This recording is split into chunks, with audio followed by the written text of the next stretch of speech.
अगर माँ बाप जब बच्चों को बाइबल से इस प्रकार की शिक्षा देते हैं तो बहुत ज़रूरी है कि माँ बाप भी उस शिक्षा को अपने जीवन में लागू करें और अपने जीवन को अनुशासित करें। एक अनुशासन, घर में एक अनुशासन बना करके रखना बहुत ज़रूरी है ना।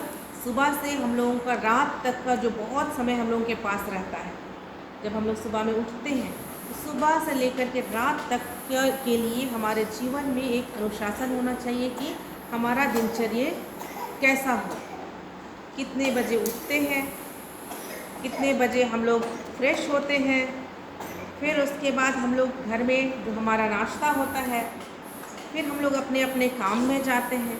तो इस तरह का अगर हम लोग एक अनुशासन बनाए, एक रूटीन बनाए, एक टाइम टेबल बनाए एक अपनी जीवन शैली में, तो देखिएगा कि हमारी जो जीवन शैली है वो एक सही दिशा में आगे बढ़ेगी। जितने लोग स्कूल और कॉलेज गए हैं, खास करके जब हम लोग स्कूल में पढ़ते हैं तो बहुत अच्छा हम लोगों का रूटीन बना हुआ रहता है ना।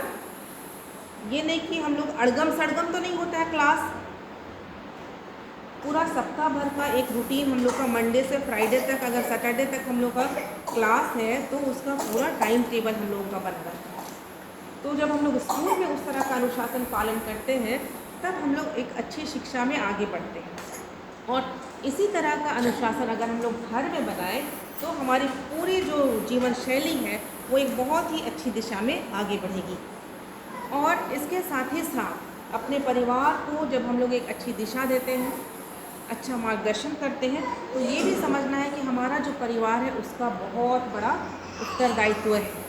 वो सिर्फ अपने परिवार के लिए सीमित नहीं है कि हम और हमारे 2 या हमारे 3 के अंतर्गत वो बंधा हुआ नहीं रहता, लेकिन परमेश्वर ने, जैसा कि मैंने कहा, हमें एक समाज में रखा है, अन्य लोगों के साथ हम लोगों को रखा है परमेश्वर।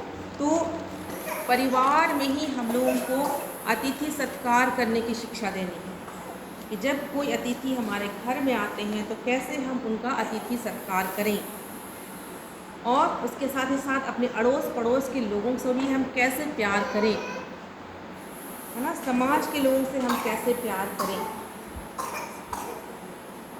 और उनके साथ ही साथ जो बड़े बुज़ुर्ग होते हैं, चाहे वो अपने परिवार में है, चाहे अगल बगल में है, चाहे अड़ोस पड़ोस में है, उन बड़े बुज़ुर्गों का भी हम कैसे उनकी मदद कर सकें, कैसे उनकी देख रेख करें। जो असहाय हैं ऐसे लोगों तक हम कैसे अपनी सेवा को दे सकते हैं। तो एक बार जब हम लोग रास्ता पार करते हैं, है ना, रास्ता काफ़ी चौड़ा है मान लीजिए, और गाड़ी का आना जाना हो रहा है दोनों तरफ से, हो सकता है कि कोई बड़ा बुज़ुर्ग आपके बगल में हो जो चलने में कमज़ोर हो सकता है कि उसको दिखाई नहीं पड़ रहा हो, वो बहुत देर से रास्ते में खड़ा हो पार होने के लिए, लेकिन उसे कोई सहारा नहीं मिल रहा है। तो हमारे अंदर ऐसी बात होनी चाहिए कि हम उसका सहारा बने, उस बूढ़े बुज़ुर्ग व्यक्ति का या महिला का हम लोग उसका सहारा बने, उसको पकड़ करके हम लोग दाहिना बायां देख करके उसको हम लोग रास्ता पार कराएं। तो ये भी हमारी उत्तरदायित्व है। तो ये सोच हमारे अंदर होनी चाहिए, है ना। और ये सब सोच को डालने की जिम्मेदारी भी माता पिता को है कि वो अपने बच्चों में इस तरह की सोच को डालें। जब आप बच्चों की परवरिश करते हैं, जब उनको पालन पोषण करते हैं, ज़रूरी है कि आप उनके लिए 4 टाइम का भोजन खिला रहे हैं, लेकिन इसके साथ ही साथ इन बातों को भी जो हमारे व्यवहारिक जीवन में है, उन बातों को भी उनके जीवन में डालना बहुत ज़रूरी है, क्योंकि परिवार ही सबसे पहला स्कूल होता है, विद्यालय होता है ना। उसके बाद ही बच्चा बाहर जाता है सीखने के लिए। जो कुछ वो घर में सीखेगा अच्छी बातों को, उसी को वो समाज में भी दर्शाएगा, और उससे बच्चे की भी प्रशंसा होगी, माता पिता की भी प्रशंसा होगी, और पूरे परिवार की प्रशंसा होगी। और अंत में मैं कुछ 9 कदम बताना चाहूँगी जो इसके लिए बहुत ज़रूरी है ना। परिवार पालन पोषण के लिए, परवरिश के लिए बहुत ज़रूरी है 9 कदम। इसमें सबसे पहली बात जो है वो है अपने बच्चे के आत्मसम्मान को बढ़ावा देना। जो कोई भी इस संसार में जन्म लेता है, बढ़ता है, उसको भी परमेश्वर, हर किसी को परमेश्वर बुद्धि और विवेक दिया है। उसके अंदर स्वभाव है, उसके अंदर दिल है, हृदय है ना। तो और उसका भी एक सम्मान है, उसकी भी इज्जत है। तो चाहे घर में बच्चे छोटे हैं, बढ़ रहे हैं, लेकिन उनका भी, और बढ़ते बढ़ते जब हमारे बच्चे 12-13 साल के हो जाते हैं, उससे फिर ऊपर हो जाते हैं, 16-17 साल के होते हैं, 20-25 के होते हैं, तो उनका भी एक सम्मान है, आत्मसम्मान है। तो उनके आत्मसम्मान को बढ़ावा देना भी माँ बाप का फ़र्ज बनता है। पहले भी मैंने कहा कि कोई ऐसी बात ना कहें कि उनको ठेस लगे, और इस तरह से ठेस लगे कि वो गलत कदम उठा लें, है ना। तो जैसा माँ बाप चाहते हैं कि बच्चे उनका सम्मान करें, तो माँ बाप का भी फ़र्ज है कि वो लोग भी बच्चों का सम्मान करें। कई बार जब हम घर में बातचीत करते हैं, तो हमारी बातचीत का जो लहजा होता है, जो तरीका होता है, उससे भी हम लोग अपने बच्चों को शिक्षित कर सकते हैं, और बहुत अच्छे तरीके से हम लोग कर सकते हैं। जैसा हम बात करेंगे छोटे बच्चों से, वैसा ही वो हम लोग को उल्टा जवाब देते हैं, है ना।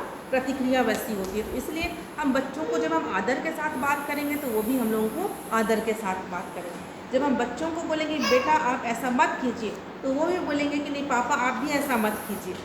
लेकिन हम बोलेंगे कि नहीं बेटा ये तुम मत करो, वो तुम मत करो, तो बच्चा भी यही बोलेगा, पापा तुम ये मत करो, तुम वो मत करो, है ना। तो शब्द को देखिएगा, तो इस तरह से आदर की बात होती है। दूसरी बात है कि ध्यान रहे कि बच्चे हमेशा अच्छे होते हैं। एक तो पहली बात है कि परमेश्वर का वरदान है, चाहे वो बेटा है चाहे वो बेटी है ना। सबसे पहली बात है वो परमेश्वर का वरदान है, और इसलिए बच्चे अच्छे होते हैं। तीसरी बात है कि एक सीमा निर्धारित करें और अपने अनुशासन के अनुरूप रहें। हर एक बात की एक सीमा होती है ना। हर एक चीज़ की एक सीमा होती है। उस सीमा को अपने घर में, परिवार में बनाए रखें, और जो अनुशासन आप बच्चों के लिए रखना चाहते हैं, बताना चाहते हैं, उस अनुशासन को स्वयं भी पालन करें। और चौथी बात जो है बहुत ज़रूरी है, वो है अपने बच्चों के लिए समय निकालना। आज होता क्या है कि माँ बाप दोनों काम में चले जाते हैं, और घर में कोई देखने वाला नहीं होता, और फिर थक कर आते हैं तो वो खुद ही थके रहते हैं।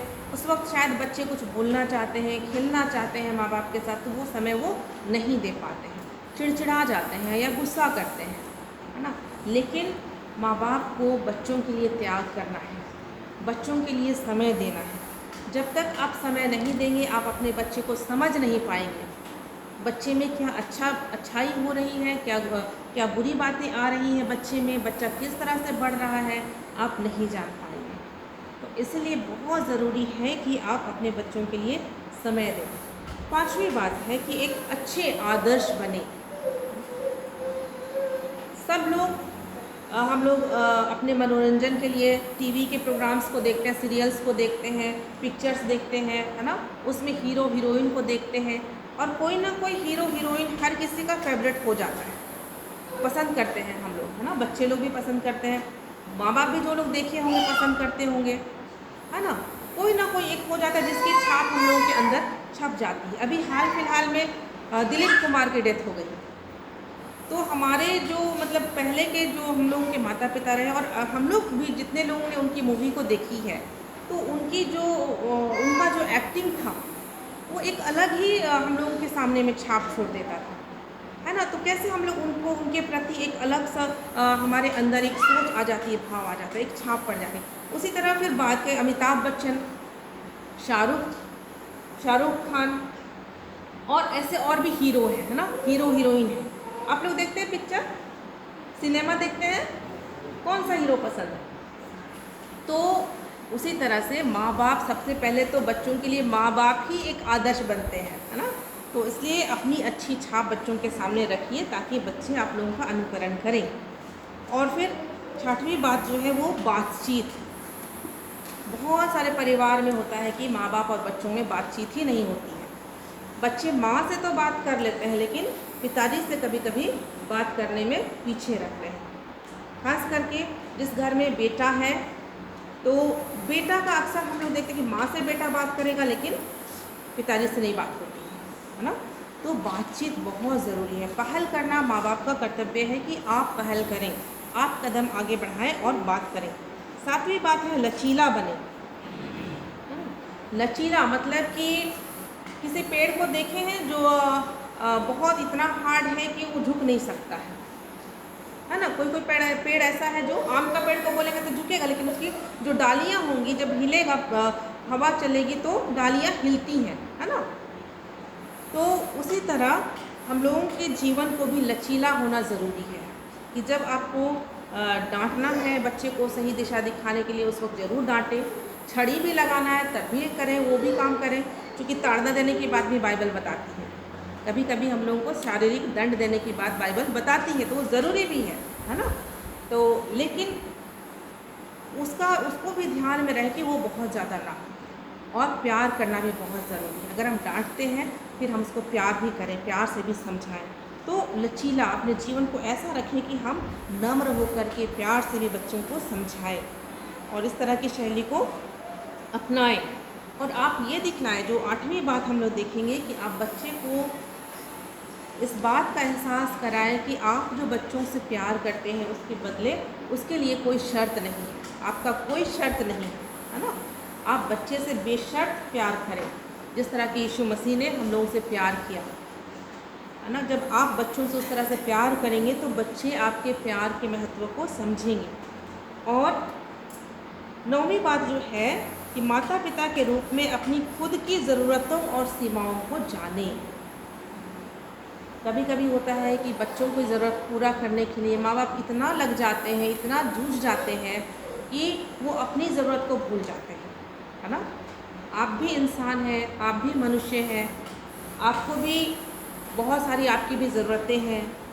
तो आप अपनी ज़रूरतों का भी ध्यान रखें और अपनी जो सीमा है उसका भी आप लोग उसको भी जानें और उसके अनुसार ही जीवन को आगे बढ़ाएं। तो ये ही जो कुछ बातें हैं, मुख्य बातें हैं अच्छे परिवार के संचालन के लिए, अच्छी परवरिश करने के लिए, अच्छे तरीके से पालन पोषण करने के लिए, इन बातों को जब आप ध्यान में रखेंगे और परिवार को बढ़ाएंगे आगे, तो निश्चय ही आपका परिवार जो है एक मजबूत परिवार, अच्छा विश्वासी परिवार होकर के आगे बढ़ेगा। और आपके जो बच्चे कल को बड़े होंगे वो एक अच्छे दृढ़ और मजबूत विश्वासी बनेंगे और अच्छे बच्चे बनेंगे, उनका भविष्य अच्छा होगा। चाहे वो शिक्षा के क्षेत्र में आगे बढ़ें, उसके बाद उनको काम करने की आवश्यकता होगी, नौकरी की आवश्यकता होगी, फिर उसके बाद उनको भी परिवार बनाने की आवश्यकता होगी। तो इन सारी बातों को ध्यान में रखते हुए ही बच्चों का पालन पोषण करें। आप सबों को बहुत बहुत धन्यवाद ध्यान से सुनने के लिए, और मैं आशा करती हूँ कि इन बातों से आप लोग लाभान्वित हुए होंगे और शायद नहीं थके होंगे।